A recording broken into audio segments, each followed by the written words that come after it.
A vida, sentes variadas vezes as forças se reunirem e o desânimo te alcançar. Embora constate que há uma necessidade imperiosa de mudança de conduta, o trabalho para efetuá-la é tão extenso que nunca te animas a iniciá-lo.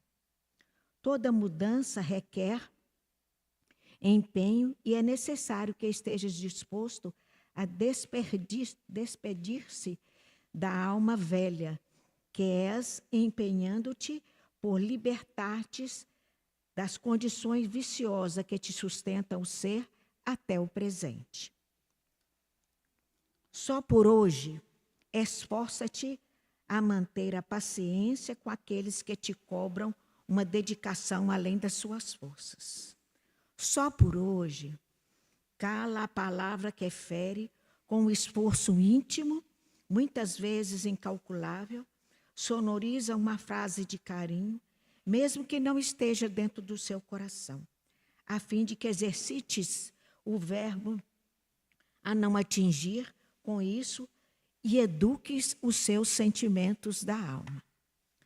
Só por hoje, não deixe que tuas mãos se neguem a servir, convencendo-te de que, apesar das dificuldades, não existem momentos em que não tenhas nada a oferecer. Só por hoje. Aceita a tua dor, por maior que ela seja, recordando os que sofrem mais do que tu, e agradece procurando extrair do momento uma lição que precisas. Só por hoje, explode de felicidade pelos que tens, mesmo a quem de que sonhastes, porque existem aqueles que ainda estão à míngua e mesmo assim conseguem sorrir. Só por hoje, exerça o teu ofensor, enxerga o teu ofensor como alguém profundamente necessitado de esclarecimento e de amor, e perdoa-lhe o arroubo de desequilíbrio, sorrindo-lhe com mansidão. Só por hoje, não revides canalizando essa energia que poupastes ao desperdício para uma prece ou um ato de solidariedade. Lembra-te de que só por hoje podes permanecer na terra. Então, cuida enquanto possas para garantir o teu retorno num momento de empenho a favor do bem e assim construir em seu próprio favor uma manhã melhor. Eulália Bueno. Então, nessas emanações desta lição, pedimos a Jesus que abra o nosso entendimento para o estudo da noite, que hoje, com certeza, o nosso companheiro Marcondes está trazendo até nós o seu carinho, o seu esforço, né? E a sua aptidão para trazer a palavra. Então, Senhor Jesus, o abençoe, fazendo-o lembrar e trazendo novas noções de opções para que ele possa continuar conosco trazendo esses ensinamentos. Então, Senhor Jesus, obrigado por este momento de paz, alegria em nossos corações. Que assim seja, graças a Deus. Marcondes, a palavra é sua. Hoje ele vai falar das lições da escola diária. Isso mesmo. A palavra é sua até às 21 horas.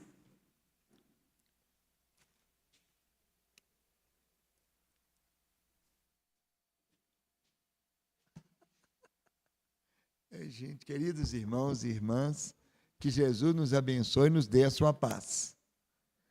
Bem, a gente antigamente achava que no centro espírita, sentávamos na mesa e abria a lição na hora. E não é difícil, mas essa lição que a Vânia marcou, ela tem uma necessidade imensa de que eu evolua, né, mano? Então, eu li a lição umas 5 vezes. Você já está gravando, né? Isso aqui atrapalha. Mas eu vou pedir licença a vocês para lê-la. Ela é parafraseada com um trecho do Sermão da Montanha, lá no final do capítulo 6 do Evangelho de Mateus, onde Jesus fala assim: portanto, não vos inquieteis com o dia de amanhã, pois amanhã trará os seus cuidados. Ele fala, né? Buscar primeiramente o reino de Deus e sua justiça, e tudo mais será acrescentado. E termina o capítulo 6 com essa frase: portanto, não vos inquieteis com o dia de amanhã, porque amanhã trará os seus cuidados. Então, Emmanuel fala o seguinte, que a paciência em si não se resume à placidez externa que estampa a serenidade na face e conserva o pensamento atormentado e convulso. Indubitavelmente, semelhante esforço da criatura na superfície das manifestações que lhe dizem respeito é o primeiro degrau da paciência e deve ser louvado pelo bem que espalha. Paciência real, entretanto, não é feita de emoções negativas dificilmente refreadas no peito e suscetível de explosão. Tolerância autêntica descende da compreensão e todos possuímos, no íntimo, tanto um arsenal de raciocínios lógicos, todo um arsenal de raciocínios lógicos, a fim de garanti-la por cidadela de paz na vida interior. Em qualquer dificuldade com que sejamos defrontados, não oferiremos efetivamente qualquer lucro em nos impacientarmos, conturbando ou destruindo a própria resistência. Muito aluno digno perde a prova em que se acha em curso, no entanto, não pela feição do problema proposto, e sim pela excitabilidade na hora justa da promoção. Recordemos que a vida é sempre uma grande escola. Cada criatura estagia no aprendizado de que necessita, e cada aprendizado é clima de trabalho com oportunidade de melhoria. Desespero é desgaste, irritação é prejuízo antes do ajuste. Reflete nisso e, à frente de qualquer empeço, acalma-te para pensar e pensa o bastante, a fim de que possas acertar com a vida e servir para o bem. Tomara se ela chamar de novo, que ela deu um mais suave, né? Tomara. Em verdade mesmo, vocês estão lembrados do Livro dos Espíritos? Pergunta 132. Allan Kardec fala assim: qual o objetivo da encarnação dos espíritos? E eles respondem: Deus lhes impõe a encarnação com o objetivo de levá-los à perfeição. Para uns é missão, para outros é expiação. Mas para atingir essa perfeição, tem que sofrer todas as vicissitudes da existência corporal. Nisso está a expiação. Essa é a parte principal. Visa outro fim a encarnação dos espíritos, a de realizar sua obra na criação. Aí fala que ele tira de cada mundo elemento, forma o corpo, etc. Mas essa pergunta ela é uma daquelas que a gente tem que decorar do Livro dos Espíritos. Porque a gente nasce, os pais sonham, né, quando é moça, sonha com um bom casamento. A gente homem sonha também. Mas normalmente as moças sonham com um bom casamento, de um bom emprego. Alguns já sonham com os filhos que têm que ter formatura. Conheço 3, 4 famílias que os filhos têm 3, 4 faculdades e trabalham de técnicos. Então, não é o título externo que vai garantir cada criatura. É o caráter que vai aprendendo com o exemplo dos pais ou com a religião que professa. Não é? Especialmente pelo exemplo dos religiosos. Então, a gente come, bebe, dorme, trabalha, estuda e vai levando a vida. Só que a vida tem uma finalidade. Ninguém aqui de nós escapa da finalidade que tem que ser de evoluir. Ao reencarnar, a gente traz aquela bagagem de outras vidas, dívidas, promessas, necessidades. Então, vocês lembram que nós temos a nossa casa mental, no livro Mundo Maior, né? Capítulo 3, casa mental. O sótão, que é o que nós temos que atingir. Sede vós perfeito, como é feito o Pai Celestial. Aquela parte boa de nossas almas que a gente atinge quando acaba de ler um livro que dá aquele arrobo maravilhoso que a gente chora. Né? Quando a gente escuta uma canção, quando alguma coisa boa faz bem para nossas almas, no meu caso é ver filme de Natal. Sempre eu choro. E dá aquela coisa mais boa. Então, nessa hora a gente diz, eu quero ser assim, Senhor. E nem sempre dura. Porque junto à nossa necessidade de evolução, nós temos necessidade de resgatar. Porque junto àqueles que estão junto conosco, em forma de família, companheiros da casa religiosa, companheiros de trabalho, tem aqueles aos quais nós fizemos qualquer coisa que não foi boa. Para não falar que fizemos maldade. Porque não sei se vocês lembram da prece de Gúbio, lá no Libertação, que ele fala que os que fazem o mal não sabem o que fazem, não sabem o que plantam. Quando Deus falou que ela, na minha opinião, a parte mais eloquente do Evangelho de Jesus é aquela frase que ele falou na cruz: Pai, perdoai-lhes, porque não sabem o que fazem. E a segunda parte mais eloquente, aquela hora na estrada de Emaús, quando os meninos estavam andando lá e falam com ele assim: fica conosco, Senhor. Hora de nossa aflição, que a gente clama com voz audível ou em silêncio, mas dentro, com um grito interior: Senhor, fica comigo. Está difícil. Porque nós temos, não sei todo mundo, não sei se vocês concordam, nós temos uma dose de orgulho e egoísmo muito grande. Quanto maior o orgulho, mais difícil a gente admitir que precisa. A gente resolve tudo. Nossos problemas. Eu já vi muito espírita, na hora de uma aflição, vai procurar primeiro polícia ou médico. Já outros já pedem um passe primeiro ou pedem uma oração.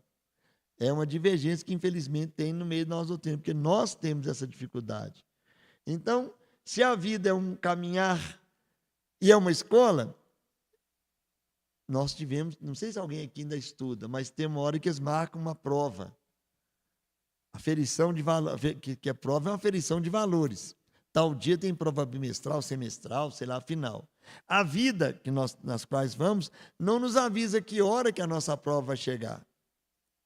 Quem tem a facilidade da doutrina espírita, que não é mérito, simplesmente é mais responsabilidade, complica a nossa vida até mais, que a gente não vai dizer que não sabia. E aí? Então, a hora que vai chegar nosso teste, nós não sabemos. Mas cada reunião, cada palestra que a gente ouve, cada livro que a gente lê, são vacinas que nós vamos armazenando. Quanto mais nós tivermos uma situação que nós vimos muita gente falar de perdão, pode apostar, já nós vamos ter um teste de perdoar. Ou perdão de fato agora, ou perdão quando a gente lembra no nosso subconsciente que tem pedir perdão ou perdoar alguém que está no nosso passado. Então, essa caminhada, é igual que lá na Grécia tem uma lenda, chama Lenda de Sísifo, S-I-S-I-F-O, Sísifo, o nome do moço. Ele fez uma coisa errada com os reis lá e deram para ele a punição de levar uma pedra até no alto no cume de um monte. Chega lá, o Senhor dava uma biroscada na pedra e ela caía. Ele tinha que voltar e levar aquela pedra até em cima, que é também um símbolo da reencarnação. Porque é claro que aquela pedra, qualquer que fosse o tamanho dela, a primeira vez que ela for, cada vez que ela rolar, ela vai diminuindo, vai desgastando.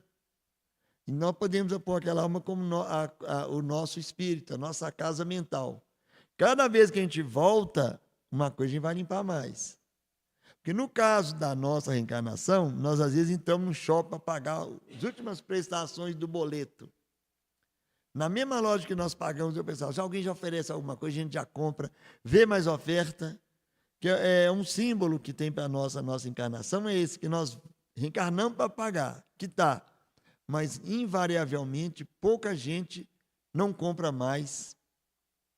Às vezes tem que ter uma paciência, às vezes você tem muita tarefa no centro, mas às vezes sua prova maior é alguém da sua casa, com o qual você tem que ter mais paciência, mais perdão. E a gente nem sempre aguenta. A gente não resiste. Não sei se vocês estão lembrados do livro Sexo e Destino. Lá tinha um mentor chamado Félix. ele era mentor e tinha que ajudar uma moça chamada Márcia, porque a Márcia chamava Brits Castanheira, e numa vida passada dele, ele chegou de Portugal, conheceu essa Brits, que era casada, e embruteceu a vida dela. Fez tudo para ela separar, envolveu de tal forma, depois cansou-se dela. E voltou a Portugal, que disse que tinha uma noiva lá, largou ela para trás. O golpe foi tão grande que ela tornou-se uma pessoa mesquinha e má. Ela chegou a vender a filha para um comendador lá por causa de dinheiro. Ela fez uma bagunça imensa. E ele veio para ajudá-la. E nós vimos lá ele ajudar todo mundo. A gente está falando depois que lê o livro todo, porque no começo você não sabe que é a finalidade dele. Ele ajuda o próprio marido dela, que era um obsidiado, ele chamava Cláudio Nogueira, e tinha um obsessor chamado Ricardo Moreira. Rimava. Vocês têm a dupla dinâmica. Ele era anjo de guarda também. Então, fala que tem um anjo de guarda. Não existe isso. As obras espíritas do Chico Xavier mudaram esse conceito. Ou esclareceram, ou melhoraram. Não existe, você não tem um anjo de guarda só para você. Você tem um anjo de guarda, tem alguém que cuida de você. Mas ele não é exclusivamente seu, ele pode ser de mais gente, de mais familiares. Lá tinha como é que chama? Pedro Neves. Ele era o mentor do anjo de guarda, né? Da filha dele, do genro dele, que tinha vontade de jogar no Rei Arrudas, e do neto dele. Porque tem uns genros que tem vontade, né? Não sei se vocês tiveram facilidade, tem muitos filhos, que a gente... Da filha tem gente que já tem vontade de jogar no Rei Arrudas de noite com o rio cheio, mas não faz. E ele, uma vez, a filha dele passando mal, e ele procurou esse genro dele, ele estava numa boate, com a secretária dele, com a qual ele tinha envolvido. E o Neves avançou nele, de soco, ele não sentiu nada, mas desmaiou. Aí contaram para o Félix, falou, ô Neves, um dia nós vamos ter que ser aquilo que falamos. Porque ele era mentor, e como mentor, ele dava as aulas também lá, para orientar quem ia ser protetor. Só que ele não conseguiu praticar. A indignação dele com as atitudes do genro foi tão grande que ele avançou nele. Porque a parte humana nossa, porque na verdade nós somos seres espirituais, uma experiência humana. Mas o tempo de humanidade que nós carregamos através desses tempos é muito grande ainda. Por isso que quando Kardec falou lá no capítulo 17, reconhece o verdadeiro espírita pela sua transformação moral e pelos esforços que faz para dominar suas inclinações más. Porque se vocês pegarem aqui agora, se a Vânia fazer uma instalação, pegar o meu passado, umas partes que eu ainda tenho na mente, ali no quadro, vocês vão todo mundo embora. Aí ele não vai que está responsável pelo som. Mas ninguém ficará. Talvez Vanessa, que é minha filha, a Vânia, que é minha irmã, mas o resto vai, nossa senhora, é possível. Porque tivemos um caso desse, nós estávamos fazendo palestra no Centro Irmão Mateus, e uma senhora falou, mas como é que chama esse moço para falar aqui? Ele tem isso e isso na vida dele, que é isso, aquilo. Aí o moço que estava com ela falou, então vai no Glaucus, lá também tem os oradores. Ela foi. Mas por azar dela, quem estava falando no dia? Eu, de novo. Não é possível. Não é possível. Aí foi lá no presidente do Glaucus na época. E falou com ele, olha, como é que você chama esse moço para falar aqui?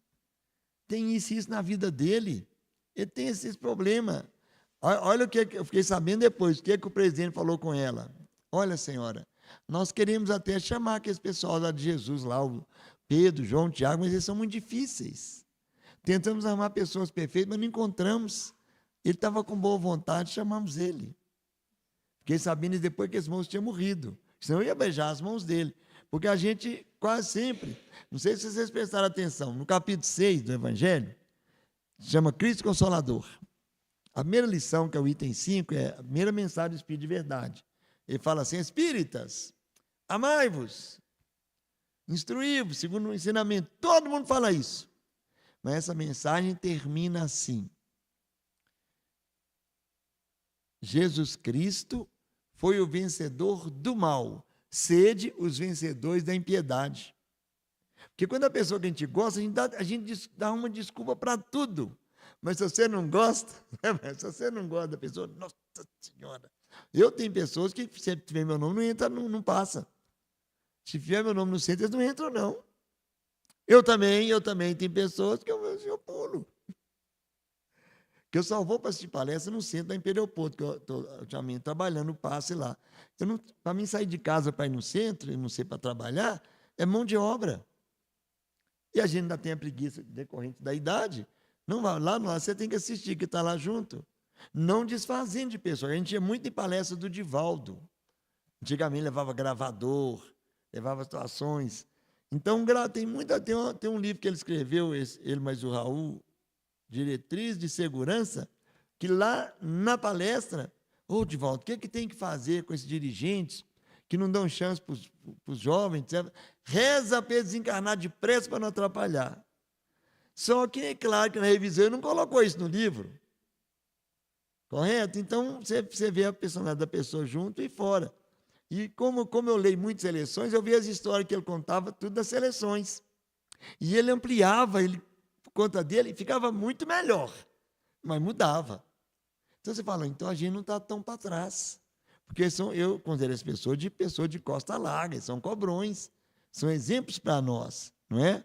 Eu tenho uma amiga que ela tem dificuldade com o Haroldo Dutra, ela tem problema de ansiedade, depressão, e ela escutou o Haroldo Dutra falar lá no Estado de Luiz, esse caso não tem jeito.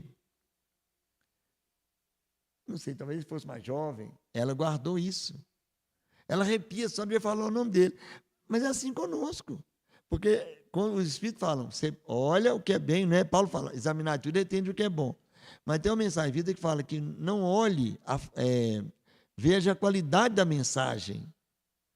Que essa mensagem é objetiva, é positiva. Eu, por exemplo, se eu fosse médium um dia, era para pagar a língua. Eu tenho dificuldade com mediunidade. Eu só fui médium uma época quando eu fazia culto no cemitério. Não sei por quê.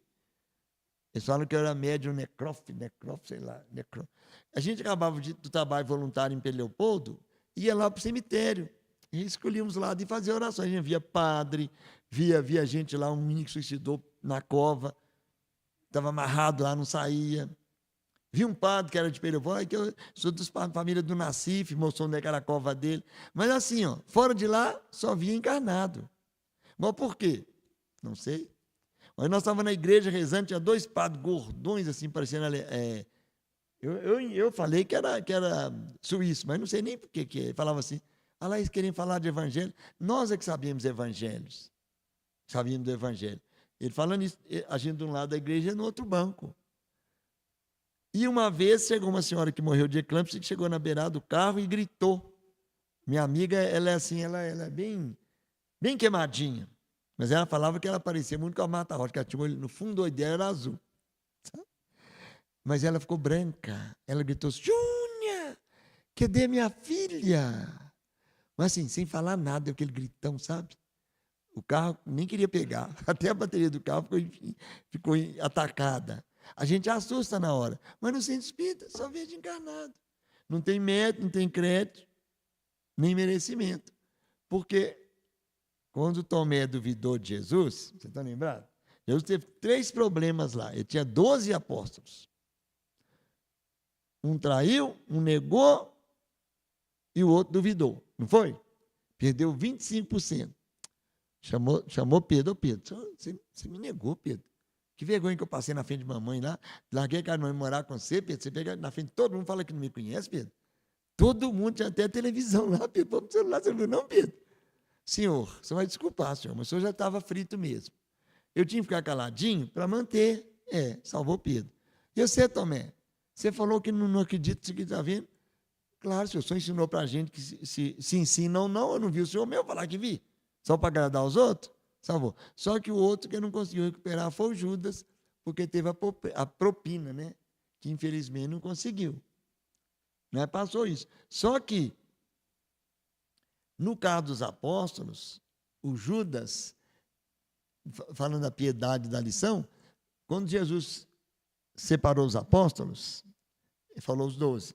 Então, o evangelho de Marcos e de Mateus fala assim, Jesus separou e colocou o nome deles. Pedro, que chamou Simão que chamou Pedro, ou vice-versa, falando todo mundo. Punha Judas por último e falava assim, e Judas que foi o que o traiu.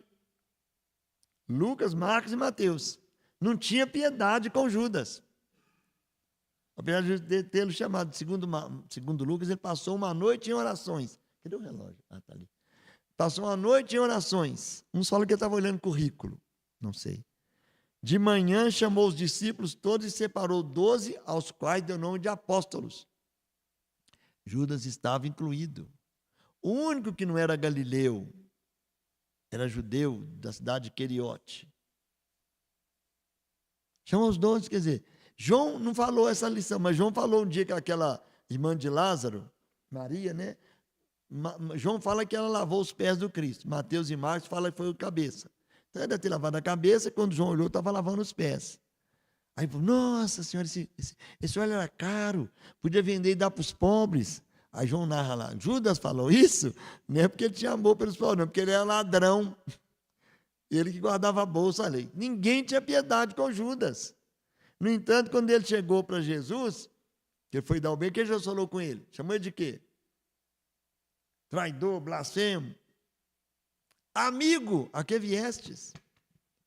Por isso que eu falo, a gente fala que segue Jesus, mas não estamos sinceros ainda, né? Nós podemos até estar perseguindo alguma coisa. Tem um livro evangélico que chama, o autor dele, o último nome dele é Sheldon, sei lá. O livro chama-se Em Seus Passos, o que faria Jesus? Então, para nós acompanharmos a vida diária com essa pergunta, para nós que nos tornamos cristãos, qualquer pensamento que eu for ter, qualquer palavra de alguém, o que Jesus faria nessa hora? A gente não lembra. Ela falou só por hoje. Você lembra da lição que a gente estava aí na hora que ela leu? Só por hoje. Só por hoje. Tem uma lição no livro chamado Sol nas Almas, André Luiz, não foi para o Chico Xavier, não, Valdo Vieira, chama Tua Hora de Humildade. Você ficar um dia, uma hora humilde. É um desafio. Não sei, eu já tentei, nunca consegui. Não sei se vocês conseguirão, talvez seja mais fácil. Porque o Lazarino tem uma história muito bonita, né? Como é que começou, das reuniões. Eu guardo essa história sempre que eu lembro. Então, uma hora de humildade, tentem para vocês verem um dia desse qualquer aí. Agora, qualquer coisa que nos apoquentar, a gente tem que falar que tem paciência. E a mensagem falou isso. Porque a paciência, às vezes, você tem ela por fora. Tudo bem, falando, trincando os dentes, né? Porque inconsciente nós temos a famosa muquerela, que vocês estão lembrados, né? Murmurando, queixando, reclamando e lamentando. E consciente ou inconsciente?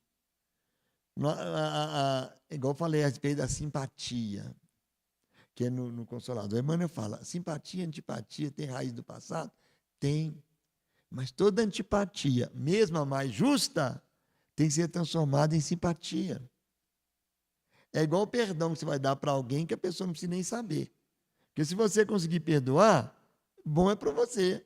Porque você vai tomar um veneno aqui, um copo cheio de veneno para o outro morrer, não vai funcionar.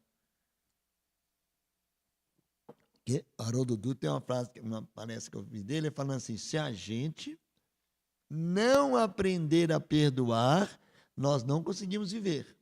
E se a vida é uma escola, todos os dias nós estamos em sala de aula. Com familiar, com parente, com patrão, com subordinado, com o ônibus, com o motorista do Uber, do táxi.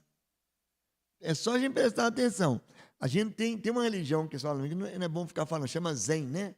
Zen vergonha. Nada se liga. Mas por dentro a gente liga. Ela falou um negócio comigo, aquela moça ali perto do Wilson, ali, falou que a gente tem, coração bondoso. Nada disso. A gente pode ter boa vontade. É um treinamento. Essa lição, das poucas coisas que eu guardei dela, dá uma lição. Que você já esforçando por ter paciência por fora, já está treinando a tê-la por dentro. Porque nenhum de nós adianta querer ser igual a Jesus. Vamos ser. Igual ao Chico Xavier. Podemos até querer rezar igual a ele, chorar, Jesus, mas ter as atitudes dele, igual um dia que chegou um senhor em Pedro Leopoldo para casá-lo com a filha dele. Chico, minha filha apaixonou com você. Não, mas quem faz a reportagem é o Ranieri. Não, a primeira vez que eu vim com um homem, eu não sei casar, não tem preparo. Não, ela gostou do seu vozeirão, não, aquele vozeirão é de Emmanuel. Pode levar Emmanuel também, pode casar todo mundo com ela. Eu quero visitar da minha filha. Chico custou a convencer esse senhor que ele não era para casar. O homem foi embora. Mas tinha um noivo dela querendo casar com ela que não aceitou a ideia. Esperou o Chico lá fora. E chegou, bomba no olho dele. Soco para cá, soco para lá. E ele começou a chorar. O que é isso? Você quer apanhar mais? Não. É que eu tenho a cara muito dura, eu estou achando que eu machuquei sua mão. Verdade ou mentira? Nós não fazemos isso. Não fazemos isso. A gente corre. Eu não corro agora, eu digo, eu estou não aguentando, mas eu corro. Falar que dá o rosto quando alguém te ofende de um lado, a gente costuma até perguntar, quem você acha que está falando, né? A gente fala, não, só fica não, meu Deus, por que eu não tenho um pai coronel, né? Ligo para ele aqui agora, ó. Porque, infelizmente, a gente ainda usa esse artifício. Ou então tem uns amigos pai nervosos, né? Um Zé Grosso que não é doutrinado, um pena branca que seja bravo ainda, né? Um sete, o nome da Umbanda, sete caveira, fica perto de mim, dá uma rasteira nele. Porque, infelizmente, é o nosso à parte. Só que, baseado nessa mensagem, o Emmanuel convida-nos a lutar por ter paciência. Externa vai valer, mas até o ponto de tê-la interno, que ele fala bem claro que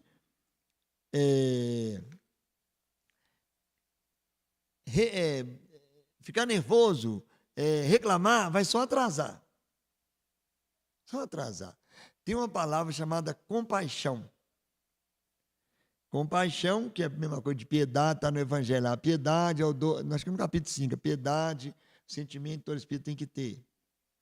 Tem uns que outra mensagem lá que fala assim, sede indulgentes com o próximo, severos para convosco. Mas você vê outra que fala para você ter paciência com você mesmo. Se a gente for ter paciência demais com a gente não vai melhorar, não vai? Isso é normal, eu sou do mundo.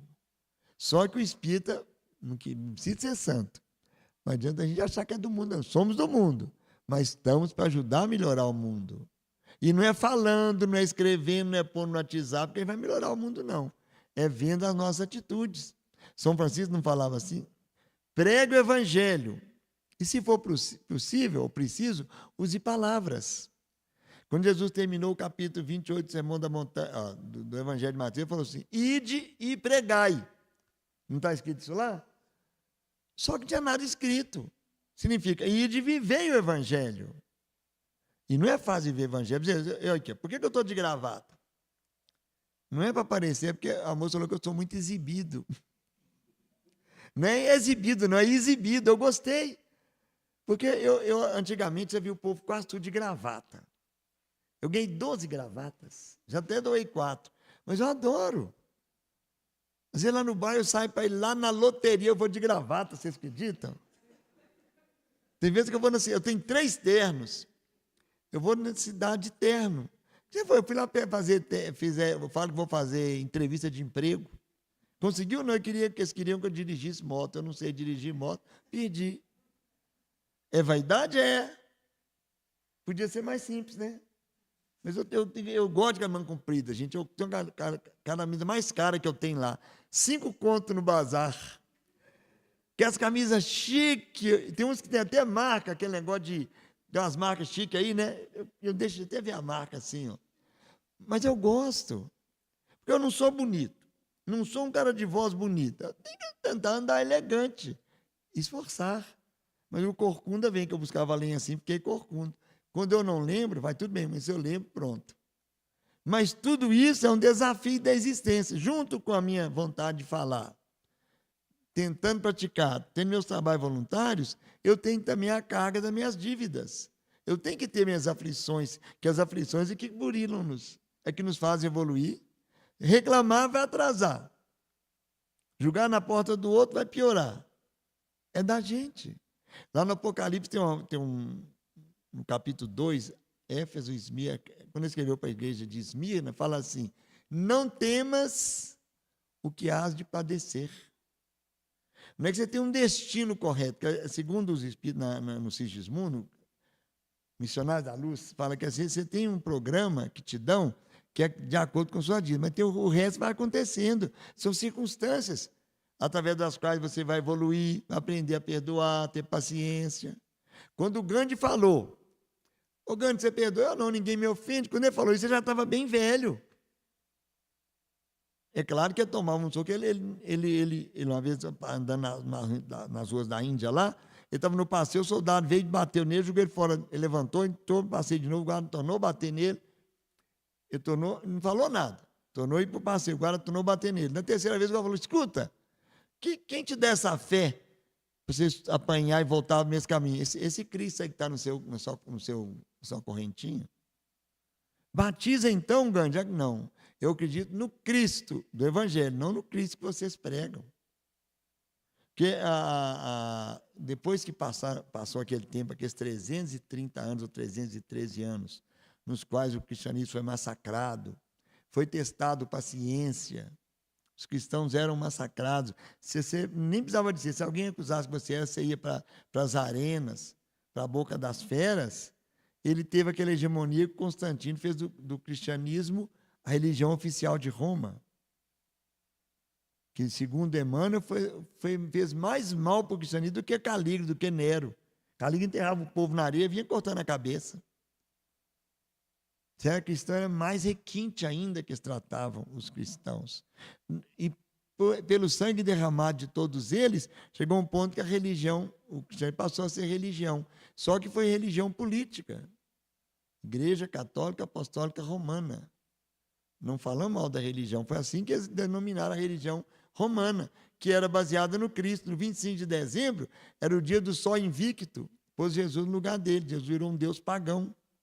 Só que o sentimento de Natal, perto do Natal, a gente tem uma coisa no coração, a gente fica meio mole. Meio fica assim, sensível. Eu lembro que um senhor lá do Grau falou com a gente que quando a gente fica muito aflito no Natal, aflito de aflição mesmo, é porque nós somos aqueles devedores da cruz, perseguimos a cruz.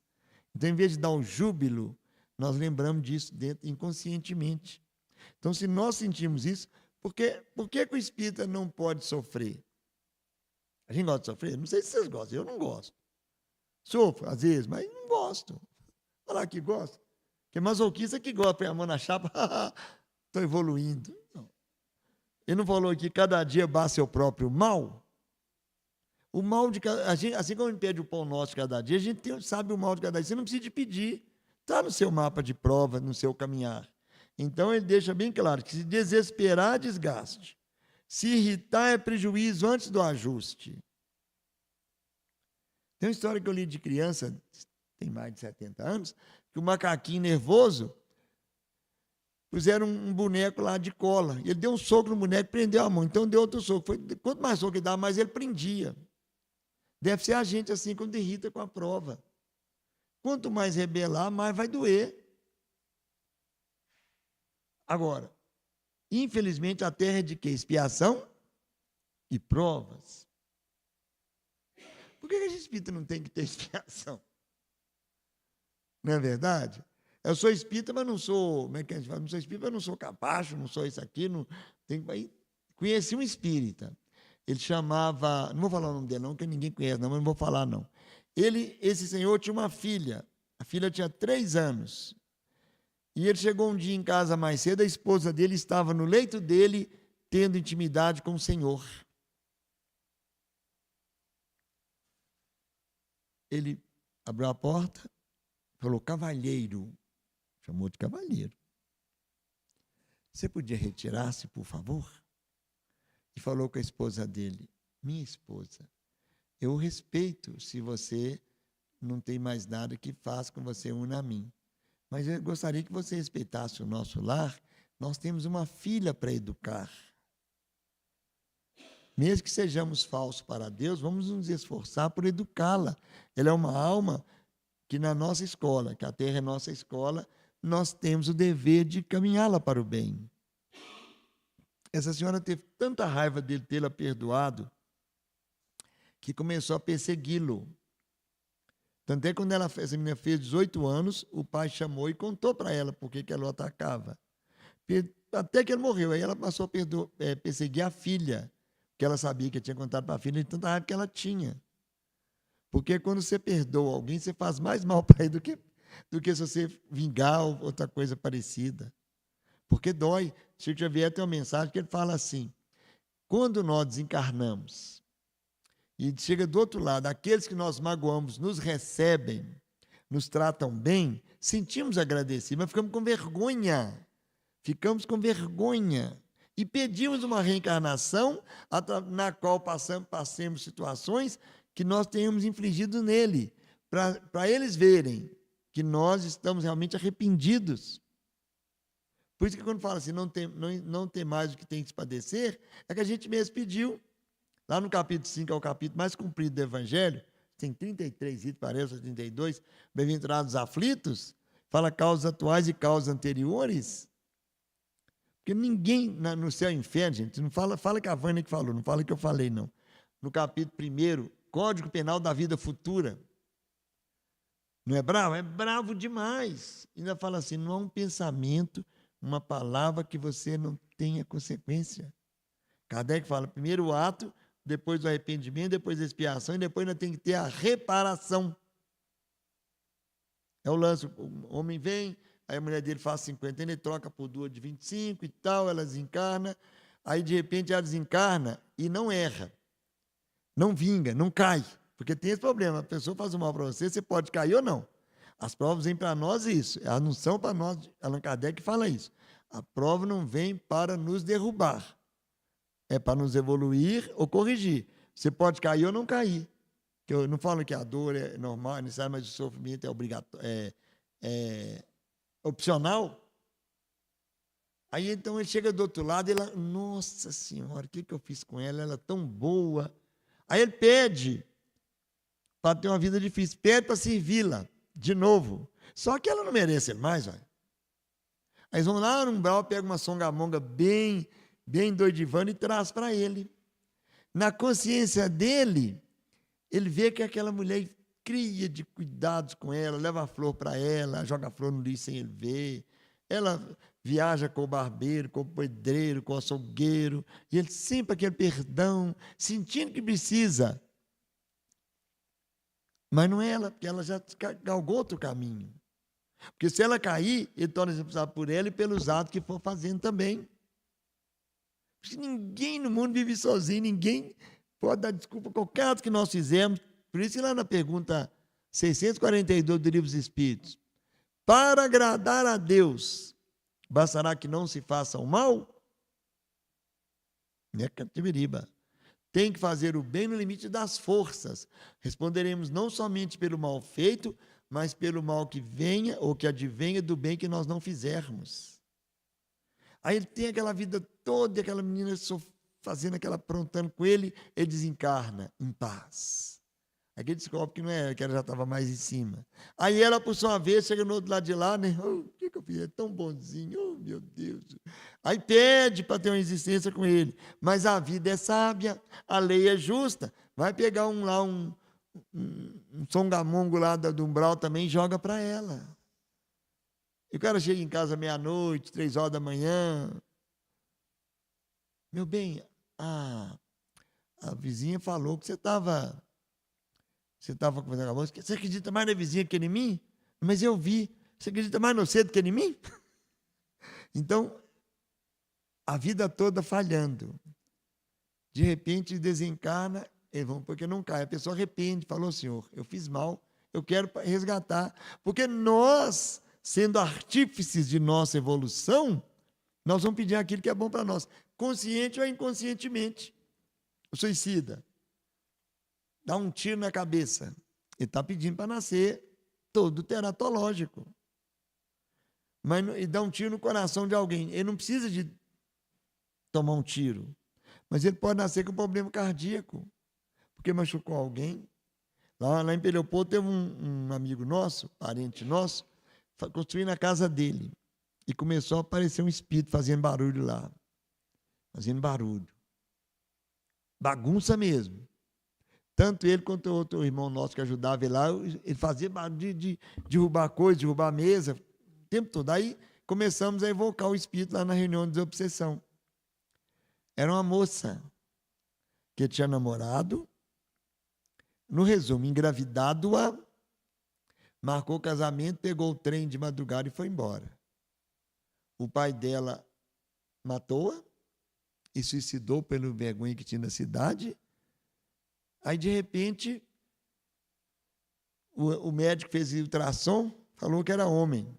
Eu e minha tia falamos, é mulher. Ah, é homem, está tudo aqui. Faltando um mês que ele viu que não era homem. Fiz o ultrassom. Nasceu filha da pessoa. Mas já nasceu bem, como dizer assim, bem mansa, né? Bem mansa. Então não perseguiu. Tem dificuldade com ele como pai. Sabe? Sente as coisas do pai, sente que na hora que o pai não é sincero, não acredita no que ele fala, mas está junto, respeita. Porque não existe nenhum fato, lá no Antigo Testamento, tem 5 passagens, não sei se tem mais, que fala assim, Deus não tomará o culpado por inocente. Pode haver quem faça injustiça, mas não haverá nenhum injustiçado. Senão Deus não pode existir. Então, se nós estamos na nossa caminhada, na nossa escola, visando um diploma que seja o mínimo aproveitamento possível, para chegar do outro lado, teoricamente, dificilmente alguém vai chegar completista aqui. Completista é aquele que Chico Xavier podia dizer, se ele tivesse dito, seria completista. Mas nós outros, quando eu comecei a fazer a reforma, eu arrependi demais de ter começado, que você vence 2 coisas, descobre que tem mais 10. É a coisa mais incrível. Você fala, mas tem isso aqui? Você pensa situações que não era para pensar. Por que eu estou pensando? Ainda costuma culpar o obsessor. Mas tem a fraqueza com a gente. Eles só aproveitam o quê? Os ganchos que a gente deixa para eles, não é? Então, já que estamos na escola diária, prestar atenção nas lições que a vida vai nos dando. A primeira, tem que ter um remédio também, chama piepatol. Você misturar paciência, piedade, paciência e tolerância. Tolerar. Quer dizer, você não consegue amar. Não sei, tem pessoa que você fala que ama, tem pessoa que você fala, mas é atravessado, né? Eu tenho 12 filhos. Claro que tem uns que são mais assim com a gente. Ou você tem dificuldade. Mas tem que falar que ama porque a gente está responsável por eles. Não vamos ter um aproveitamento total. Mas vieram. Eu tenho muito medo, eu acho que eu estou muito frio, porque eu casei 2 vezes. E lá no Consolador fala que toda a família já é previamente preparada. Sabe se eu tinha 2 preparadas? Tinha. Ah, não me defende, não. Ela está me defendendo, eu fico pensando, eu perco o sono. Porque a gente chega uma hora, não sei se vai chegando mais velho, você passa a ter um câncer, depois tem um tanto de operar, você fala assim, olha, que lá nós éramos 13 irmãos. 3 morreram pequenininhos, ficamos 10. E a fila, era eu o primeiro da fila. 3 já furaram fila. É só eu adoecer, minha mãe fala, é só quando adoecer, morre um. Então ela falou, Conde, cuida da saúde, Conde. Mas eu fico pensando, e aí? E o dia que eu for? O que eu tenho para levar? Não tenho. Porque se eu tenho muito trabalho de procurar servir, eu não faço com amor, faço por boa vontade, mas só que eu faço até por chacota. Não humilhando as pessoas, de forma alguma. Mas não é amor ainda. Só tive amor no começo, porque lá tinha uma senhora chamada Marília que recebia a Sheila. E a Sheila beijou minha testa uma vez que eu comecei a trabalhar com... Fiquei uma semana, claro que eu não lavava a cabeça, nem o rosto, né? Cheirando de rosa. Que coisa mais boa, gente. Mas eu achava que era humilde. Passava a usar glostora, partia o cabelo de lado e andava assim, gente. Isso parece humilde, Vanessa? É a mão para cá e cabeça virada aqui, ó. Aí perguntava se eu era retardado. Pelo jeito que parecia. Tive um teste. Isso eu comecei quando eu li o Libertação. Comecei a ler o Libertação em novembro de um ano. No mês de abril do outro ano, eu tive um teste de humildade que eu caí totalmente. Era humilde coisa nenhuma. É a escola. Aí você vai tomando lições para aprender, porque a gente só é humilhado porque você está precisando ser humilhado. E o orgulho faz o quê? Está me humilhando. Nossa, é a hora que a gente tinha vontade de ser polícia, ser forte ou ser milionário. A gente não pode falar nada. Fraco, pobre, nem tem nenhum parente lá no galardão lá de cima. Isso tudo ajuda, porque se a gente tivesse poder, gente, a gente não sabe o que a gente poderia fazer, não. Por isso que eles falam que Deus não dá asa à cobra, né? Senão ela voa e pica o calcanhar dele lá em cima. Então, essa lição, eu não gostei dela na primeira vez, nem na segunda, na terceira, nem na quarta. Ainda gravei no celular para escutar. Falei, nossa senhora. Mas eu gosto muito da Vânia, ela mandou. Falei, tem um motivo para mostrar que muitas vezes a pessoa tem paciência, é por fora, mas está esforçando por tê-la por dentro. Não é falsidade. Né? Tem um livro chamado Convites da Vida, da Joana de Ângeles. Joana de Ângeles fala assim, convite à paciência. Aí Paulo fala, em muita paciência, em aflições, em necessidades, em angústias. Quando ele falou aos Coríntios, eu não deu tempo de eu ler para saber por que ele falou isso, mas começou com paciência, com humildade, né, com paciência, em aflições, em necessidades, em angústia.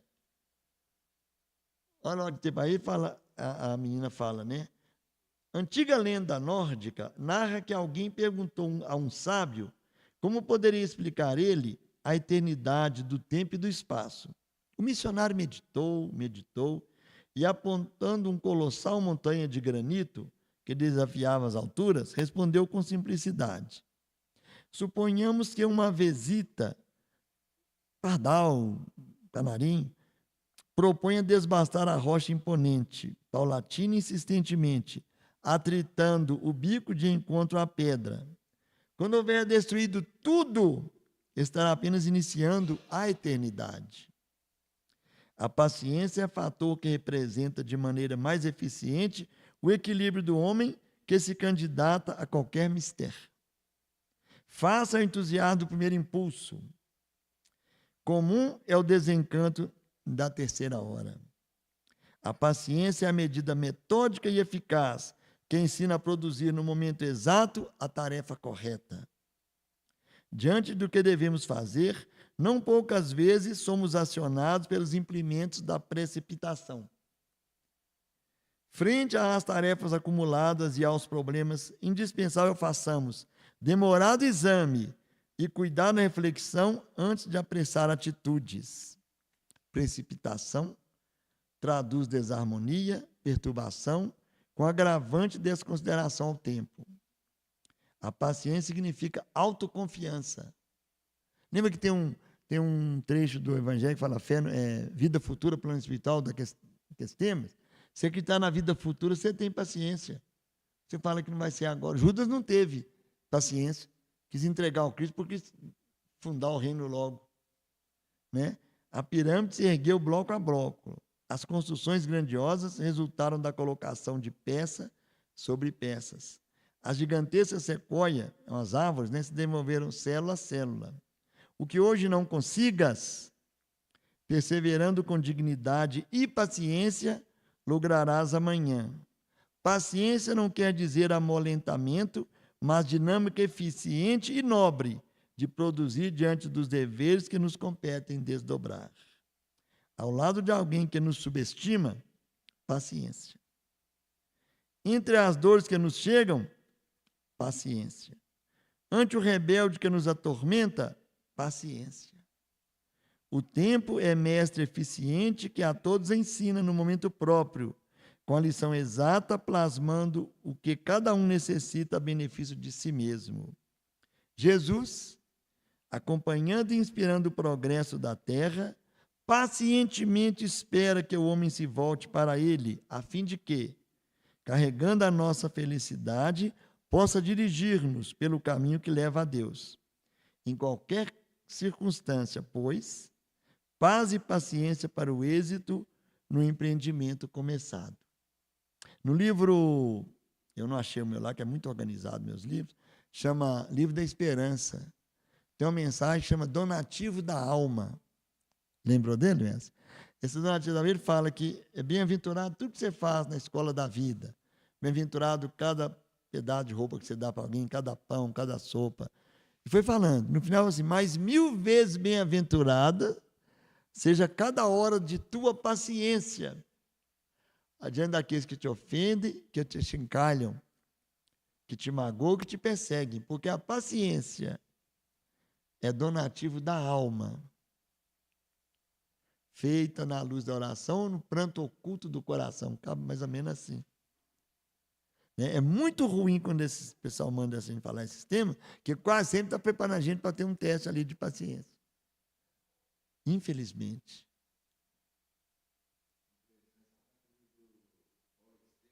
É. É. É. Ama, trabalha, espera, perdoa. É. E Paulo conseguiu fazer isso, né, gente? Isso aí, Saulo. Eu me lembro do Paulo Estevão, foi quando Paulo saiu lá de Jerusalém, 300 quilômetros de camelo para chegar em Damasco para prender Ananias, vocês estão lembrados? Chegou lá, Paulo já tinha caído do camelo e tal, e Jesus, Ananias, vocês estão lembrados? Eis-me aqui, Senhor. É igual a gente. Vai ajudar no passe. Chega lá, uma pessoa que você não come, como é que você passa? Você volta, está com dor de barriga? Não, senhor. Aí Deus falou, Ananias, vai lá na pensão do Judas, na rua direita lá, e tem Saulo de Tarso lá. Que para o senhor que eu vou, senhor? Judas? Ananias, quem que mandou você?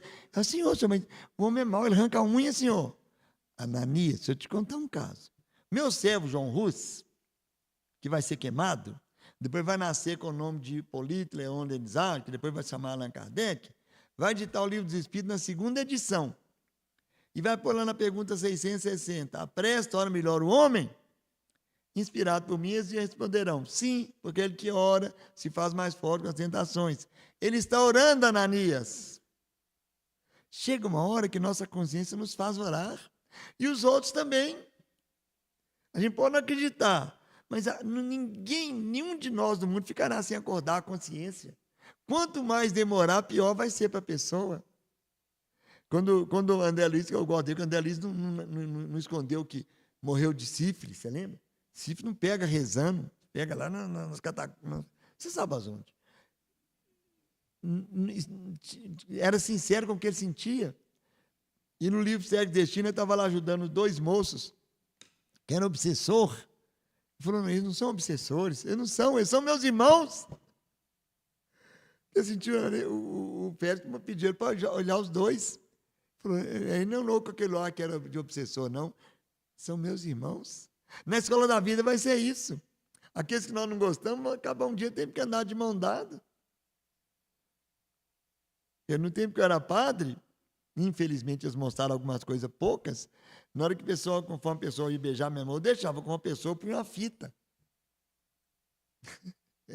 Gente feia, homem, assim, tu beijava fita, as pessoas podiam beijar minha mão. Hoje, graças a Deus, quando eu ganho abraço, eu fico todo feliz. Porque eu não sei, olha, eu vou lá de lá, eu não sei fazer nada de que esse mentor faz. Um dentista que tem, ele mexe com desobsessão, não mexe com coisa lá, não tem isso. Outro dia, no velório de uma amiga nossa, ela teve câncer uns 20 anos. Por fim, ela foi embora. Aí eu fiquei lá, perto do velório, e eu fui abraçando, todo mundo me abraçava também. Hoje eu tenho medo, porque o povo tudo faz que é assédio, né? Eu tenho um pouco de medo. Mas eu fui abraçando. Aí eu estava sentado, alguém abraçava. Aí tinha um amigo perto de mim, ele é sobrinho do Chico Xavier. Ele é sobrinho da irmã dele, chamada Lucila, que já desencanou. Ele falou, Marcão, eu estava observando ali você. Então não passou aqui, um ou 2 que você não abraçou.